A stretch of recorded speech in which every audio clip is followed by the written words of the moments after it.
Hello everyone, welcome back to my channel.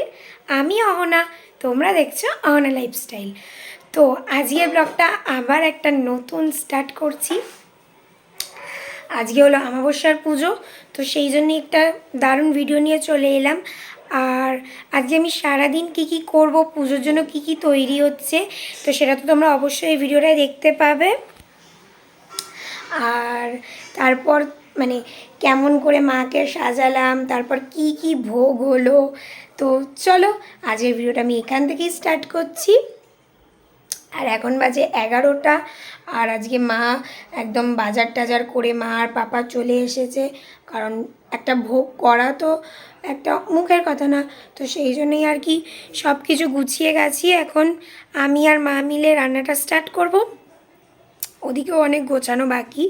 তো চলো, আর আমার ভিডিওটা অবশ্যই লাইক কমেন্ট শেয়ার করতে ভুলবে না, আর অবশ্যই একটা থামস আপ দিয়ে দিও, আর সাবস্ক্রাইব ভুলো না। চলো লেটস স্টার্ট। ভোগের জন্য দেখো, আজকে যেহেতু পোলাও হবে, এখানে কাজু কিশমিশ তারপর মা আর কি যা যা দিতে হয় পোলাওয়ে দিয়ে দিয়েছে। আর এদিকেও প্রায় রান্না শুরু করে কড়া টড়া এনে নিয়েছে। আজকে প্রায় অনেকটাই লেট হয়ে গেছে।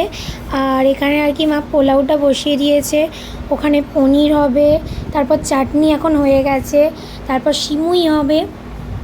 আজকে যেহেতু অনেকগুলো রান্না হবে। আর এদিকে মা পনিরটা ভেজে গরম জলে চুবিয়ে দিয়েছে যাতে একটু পনিরটা আর কি সফট থাকে। ওখানে কাঁচা আমের চাটনি করেছে, আর এখানে পোলাওটা হচ্ছে। তো চলো তোমাদের ততক্ষণে ওদিকটা দেখাই।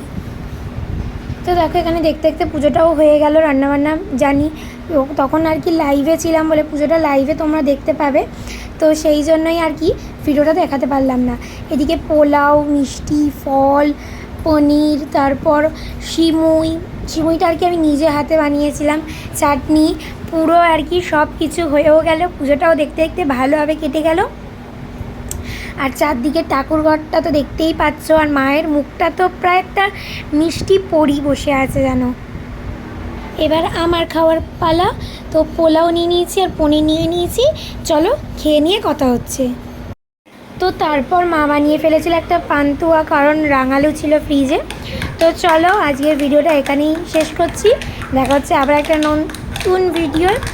আর ভিডিওটা খুবই ছোট, তো তোমরা কিছু মনে করো না, বাই।